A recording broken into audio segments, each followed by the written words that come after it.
What is up, y'all? We are back and we are live. Well, it's actually been a minute. We haven't done something over here in a while, but officially, Dose of Draft is officially a thing. And this is kind of a new channel. We're going to be rolling through next season, following the draft, preparing for the draft all off season long. And this is how I wanted to get things started, man. I want to throw some content on this channel to get things started. And being that it's draft day, all right, it's draft day officially. I wanted to do a first round mock draft. So I put together my first round mock draft that includes no trades. And we're going to put this out. I don't know if we'll get anything out before day two. It's possible, though, based on when it starts. But we're in Green Bay right now.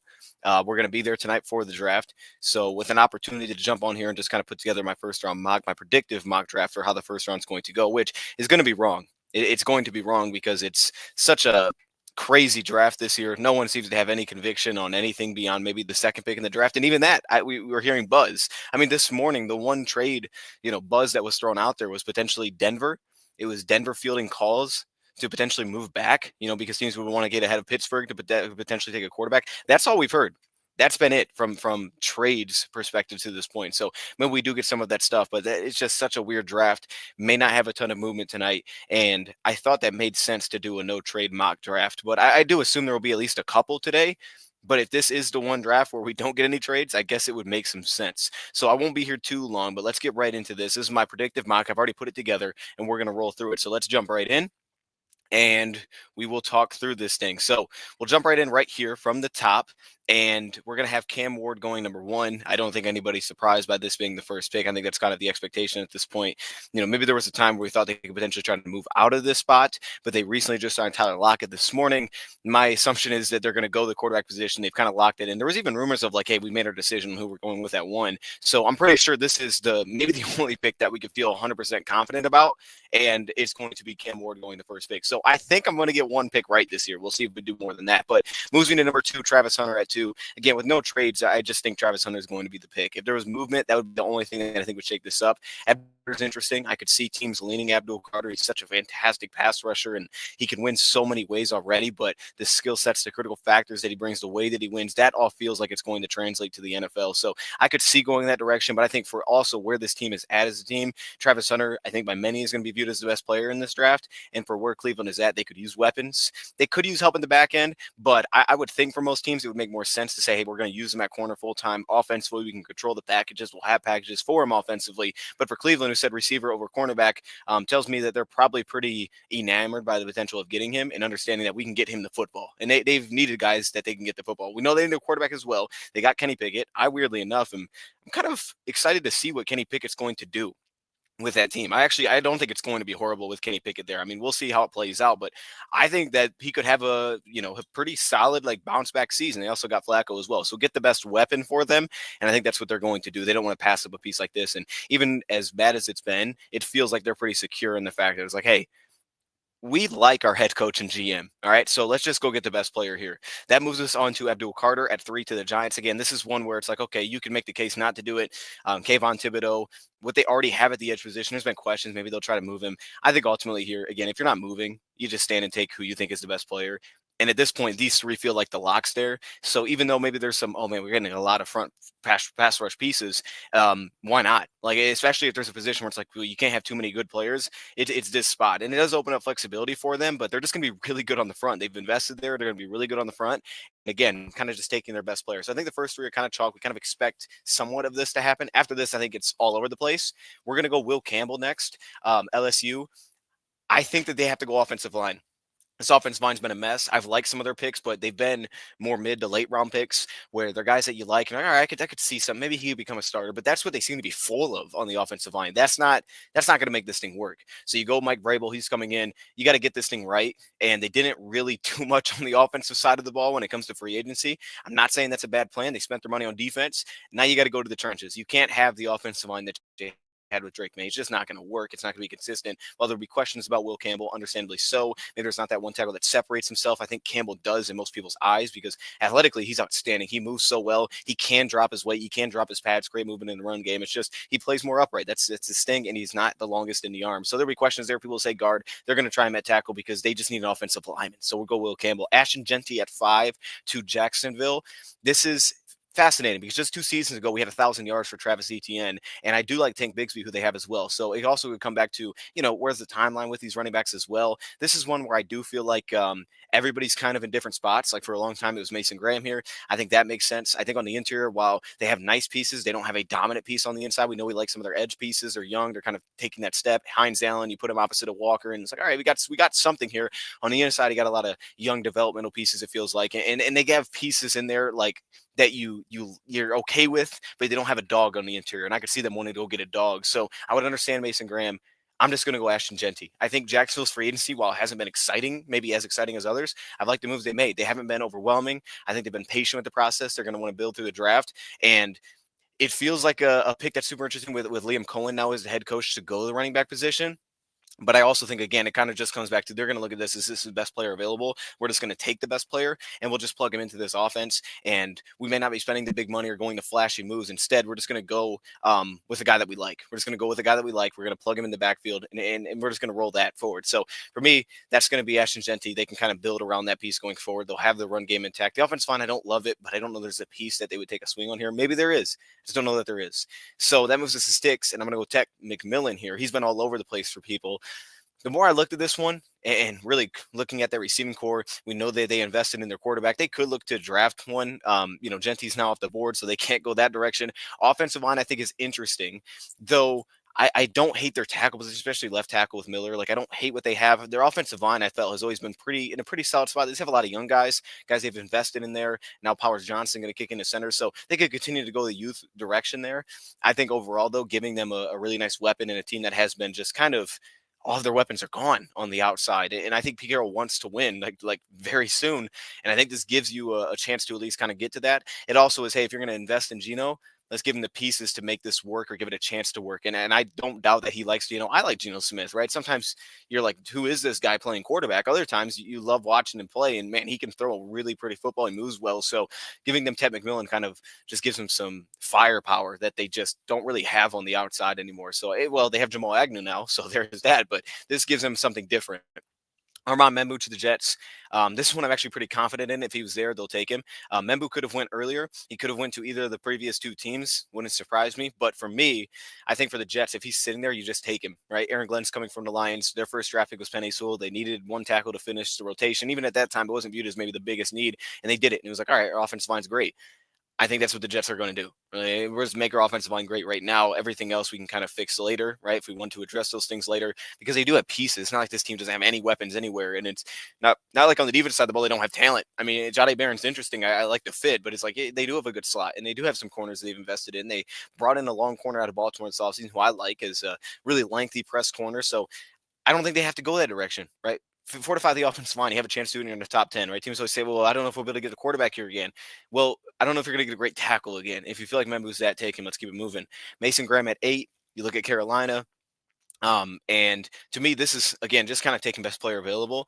And I think while there is a need element to it, you have to be aware of who you have. There also is, especially in this draft, where I think teams are just going to say a lot of times, especially early, like, dude, what are we doing? Just take the player we love.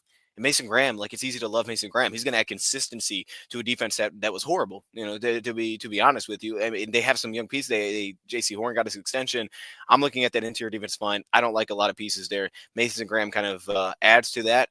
And just adds a culture setter, like a super, like a glue guy, just a sticky piece to kind of put in the inside and feel good about as you kind of build that defense forward. I didn't feel like there was another player that felt like that as much as Mason Graham does.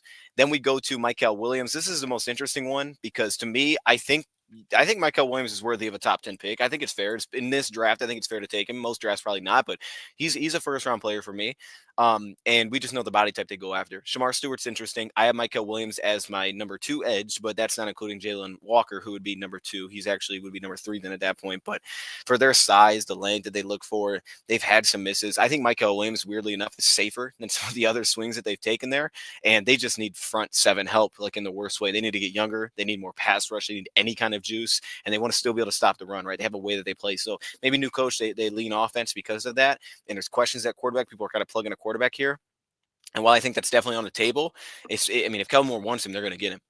I do think that you don't want to panic just because of that, right? Maybe you have to, but I wouldn't think you'd want to. And hopefully they feel like they have enough comfortability for a year where it's like let's kind of get the guy that we want here. And I wouldn't be surprised if they identified Michael Williams pretty early as that piece. But this is a weird one. Colston Loveland 10. Chicago has been looking at, we've heard running back. We've heard a lot of different pieces here. I went Colston Loveland because he's my number one tight end. They're close with Tyler Warren, but he brings something different. He's a separator.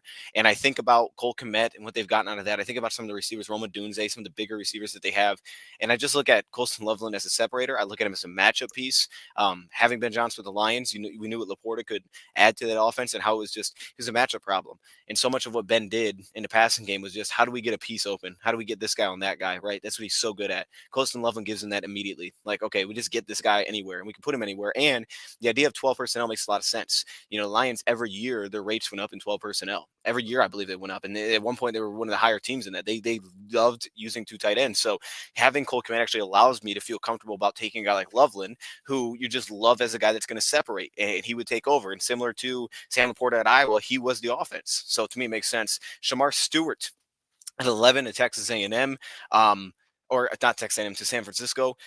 They need a lot of things. This is kind of a wild card that I'm going with here, but I think that the team that needed to hit draft picks, taking this pick is going to feel super risky. But I also look at it from, what they have on the outside, the pressure pieces that they actually have there, losing some of their veterans, like taking a swing and just getting a explosive, dynamic athlete that's going to light dudes up at the point of attack. I think they're confident, in kind of what their, GM is and how they can draft, even though they've missed some recently. That being up here, they're going to take such an explosive piece that just typically wouldn't be available where they're at. So it's kind of a weird way to look at it, but you don't get guys that are this athletic usually this late available. He's like my Ed 6 or 7. He's kind of in that range. I think he's 6. And for me, needing everything on the front, you go get a dynamic athlete and we'll just kind of see what it turns into. But, they've had those. They have a very good athletes in that back. Fred Warren's fantastic athlete, mid-round pick. Hufanga was kind of a different styled safety. He's a good athlete. And I think now they go get that piece to kind of pair with Nick Bosa and just try to get back. I think for San Fran, get back to the trenches this year. That's the way I would go about it. Matthew Golden to the Cowboys just seems to make too much sense. We got to see him yesterday, and he surprised me. He looks smaller in person, than what I expected, but that's because he plays so big on film, which is fantastic. Being from Texas just makes it make all more sense. We know they need a weapon, and to me, if you add in Matthew Golden with Turpin and you throw that on top of CeeDee Lamb, you have a dynamic offense potentially that could absolutely push the ball down the field. Having your new head coach, the offensive coordinator, I don't think this is a bad investment, right? You want to make big plays, and look, when they showed last year when Michael was healthy that defense can still get after it. The defense can still be a problem. We saw it towards the end of the season.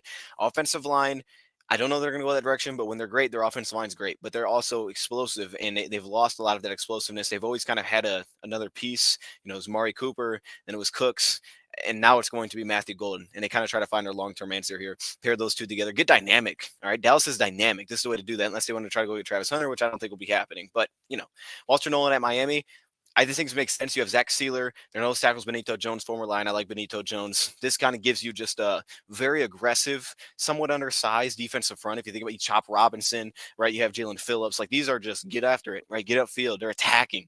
That's what this front's going to be. And I'm looking at throwing Walter Nolan in there, and like you're just getting guys that are going to pin their ears back and go. We clearly know what they're going to try to do. So they believe they can put up points. You can also get after teams, and that's what they're leaning into here. We'll see if they're going to move off of Jalen Ramsey.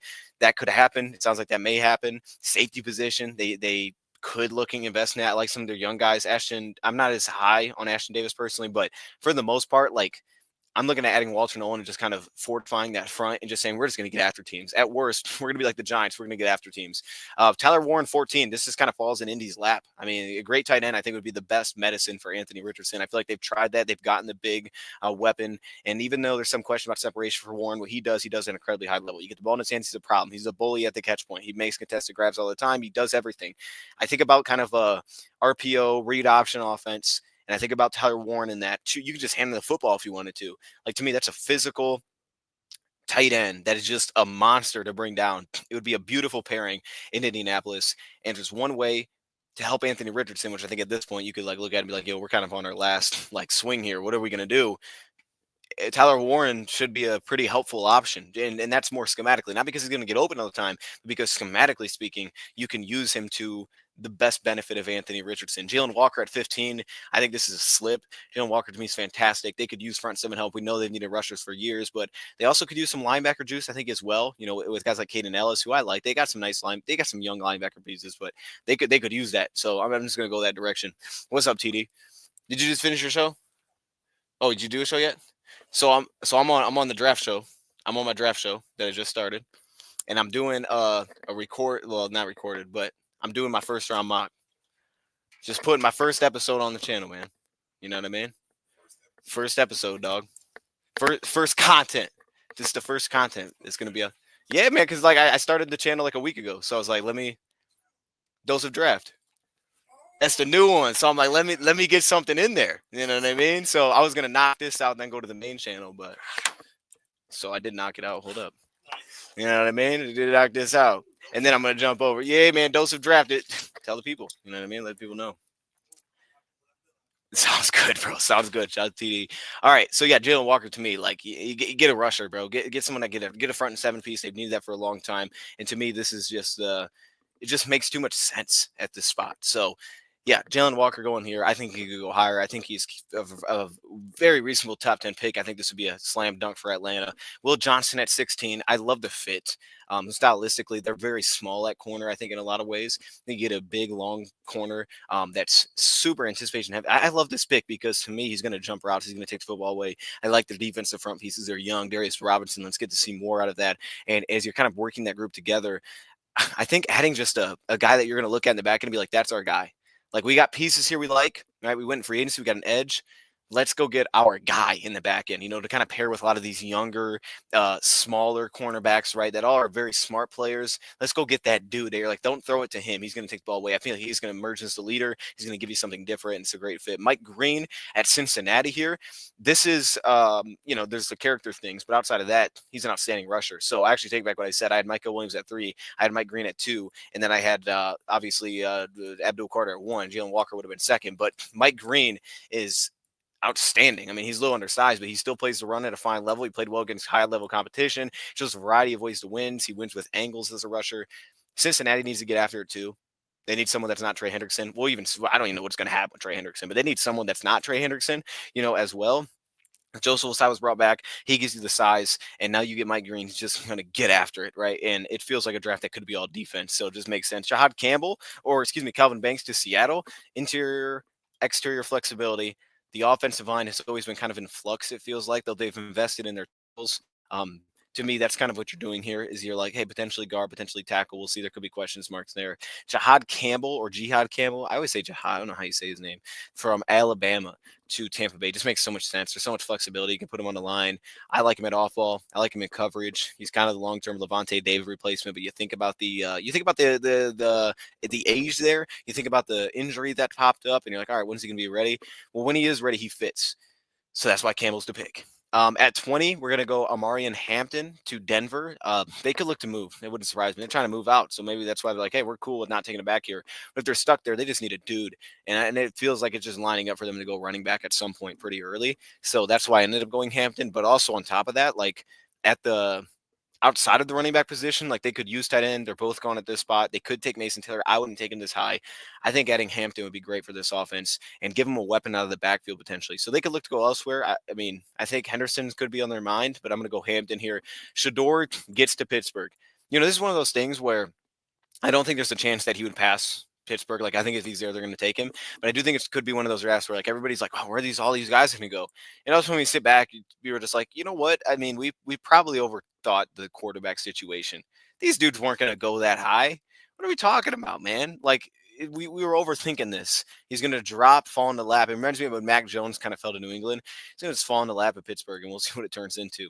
So that's why we're going to take that as the pick. Malachi Starks, and at one point I had them trading up for them. Malachi Starks to the Chargers. Look, I like their secondary because of what they gotten out of it. They're young, still, in the nickel is pretty nice. I thought about Jahdae Barron there, but at safety with Gilman, and you tie him together with Derwin James. I think having Malachi Starks in the flexibility would add a lot. He feels like a guy that would fit a Harbaugh style defense, right? Where you can go zone, where you can, kind of change coverages post snap. You can play him a lot of different spots. He feels like a great fit in the back end there. So I understand, like, the defense, you want to get more weaponry on offense for sure. But at this point, with who's gone, outside of going receiver, which it's not a strong receiver class anyway at the top. They do have some young guys. Quentin Johnston kind of came on a little bit. I still think when I said Lad McConkey, right, you like to add some speed here, but I think you can wait. You can wait on that, and instead, just add the player that you really like there, and just kind of put together at secondary, right? Really put it. I mean, think about what got him out of the playoffs. It was C.J. Stroud. So let's just add to that. Get a guy that's going to take the ball away. That goes to Jahdae Barron. This one is kind of just yeah, just throw just let's just make this happen. I think Barron could fall because his position, as good as he is, he's gonna fall because his position. I don't think he's as dominant against the run as a Brian Branch was, but I do think for Green Bay they need a corner. They could actually give him an opportunity to play outside, which is why this works for them. But even if that's not the case, I mean, you just push him inside. They've kind of had that flexibility where safety will go to nickel, nickel to go to safety. They've had all of that, right? They've had that flexibility over the last few years. So now, when all of a sudden you throw Barron into that mix, they're going to give him the reins to play inside outside. And they've gotten a lot out of their cornerbacks. So credit to them, man. Late round picks, they've made it work. That's why we're going to go Barron here. Maxwell Harrison to Minnesota. I think Maxwell Harrison will be the best corner on the board at this spot. He's going to take the ball away. And I think about that defense, the athleticism, the ability to plant, drive, jump on routes, play cover zero, just run with guys, the long speed. People aren't going to run away from him. That makes sense. Harrison doesn't have to be super physical with guys. Doesn't have to worry about because he's going to jump routes, right? He's going to pattern match. He's going to play off man. He's going to jump things. So for me, Harrison's athleticism, ball skills, those things tied together. That's why they go here. I even think he has flexibility. Tyler Booker to Houston. This feels like it just makes too much sense. They need a line help. And Tyler Booker is one of those guys that you can walk away with round one and say, like, all right, maybe we don't love everything about his game, but what he does, we know is going to translate. He's a leader. Everybody's here backing him. We got to speak to Tyler Booker, and man, you love talking to that guy. That guy has a presence about him. The leadership has all been noted. And you think about D'Amico Ryans, I'm like, yeah, let's just go add that piece. Gray Zabel then to the LA Rams. Every time they struggle, I feel like their offensive line is just struggling. They moved off of Jonah Jackson after that experiment. Now go get Gray Zabel. Dude, put him at center. I like him best at center. Put him at center. Put him over Limmer at center. And then they have their guards with Avila next to Avila and Dotson. You can play him at guard if you have injuries that pop up. You can play him at tackle if that happens. But let's solidify this offensive line, get it right. We're with Stafford right now. Let's continue that. Donovan Ezaraku goes to Baltimore. Kind of feels like a Raven. I was thinking Pierce here, but I think Ezaraku feels like a Raven, right? This is a tough player, right? You wonder about some of the power things, but man, they've taken a lot of swings at edge and it hasn't come together. David Ojabo now, I mean, shoot, that guy could get traded if there was any interest there. They have a lot of guys. Kyle Van Noy. I think about Ezaraku and I'm like, you know what? You're going to get a guy that can get after it. He's going to have a higher floor, I think, coming in, even though you want to see him play with more power, but he's got some diversity to his rush. I think about Ojabo. Think about their willingness to take a bendy guy like that. Let's go Ezaraku, tie it all together. That lands the lines with Donovan Jackson, who to me is he's my number 2 guard, so he's right behind Booker, which makes this make sense. But I have him above Zabel. I think they're neck and neck. I think the Lions could prefer Donovan because of his athleticism. This gives the Lions not only guard option year one, where to plug him in, but it also potentially gives him tackle flexion. I like him more at guard, but if you had that, you could move him around. Versatility's been the key for Lions O-line. I would love to get a center at some point too. I don't think he's going to add that, but what he does add is he allows the flexibility back to Glasgow playing center. So if you rolled with Mahogany and Donovan, now Glasgow can be your backup center, and that's what the Lions have leaned on. Last year they didn't really have a backup center because Glasgow was playing guard when he was playing it. They didn't really have one, right? So they were just kind of keeping guys around, even though they weren't really earning it in the preseason. Don't have to worry about that now with Donovan. The leadership skills, the athleticism, the consistency. I love watching Donovan. He's so fun to watch, and to me, he's in a great range here for the Lions. Savon Revel goes to Washington. Cornerback room. They made the trade last year for Lattimore. I don't think it worked out incredibly well. I've always felt like they could upgrade that back end specifically. They could upgrade the front as well. But I think you add Revel and his upside being able to be physical, kind of fit into that cornerback mold that they have. Long, physical, upside pick. That's why I kind of tie that to Washington. Kenneth Grant then to Buffalo. They want to run stuffer. Give him Kenneth Grant. And I think the big thing here is I think there's real development needed because he's inconsistent playing to his size. But man, he gets after it. He's kind of like he kind of reminds me of when they took Gregory Rousseau. Like he's athletic as heck, bouncing off blocks, find a way to get to the quarterback, doesn't tap into everything that feels like it's there consistently, but the motor's not going to stop. So it allows him to come in and be pretty rotational, I think, early on. Daquan Jones allows those guys to kind of take the reins and then let him ease his way into being that piece for them, being the long-term interior option that they're looking for and give them flexibility, nose tackle, D tackle, whatever you want to play him. Josh Simmons then to Kansas City. Everybody's been doing this. I hate it. I think it's an amazing pick, but they added their stopgap now, it feels like, this offseason, and this gives them their future. And I think it's going to be a fantastic pick. I think Josh Simmons is a case as tackle one. It's just the fact he's coming off an injury, and we'll have to see when he's going to be ready. But he's fantastic. It fits in perfectly, and that wraps it with James Pierce Jr., where they lost some of their front seven pieces this offseason free agency. Now you go back get a guy that, yeah, there's some things off the field, but for me, James Pierce Jr. was, again, taking Jalen Walker out of it. I think I had James Pierce right below Michael, so he'd been an edge 4. Throw Jalen, he's 5. Value is out through the roof here. He's athletic enough to go into coverage a little bit more. He can run like crazy. We saw that, but to me, he gets after it, knows how to win. He's got that speed around the edge. So ties everything together. That is your first round mock draft for the 2025 NFL draft. No trades. We'll see if I got any of these right. Throw in the comments below what you think is going to happen, where I'm wrong, where I'm right. And then on top of that, we'll see how many y'all can get right. So I'm going to leave it there. Appreciate y'all joining, and I will see you guys soon. Well, I guess once the NFL draft is over, but I'll see y'all soon. Stay tuned for more of these, and we're going to be hitting this thing heavy for 2026. I'm out.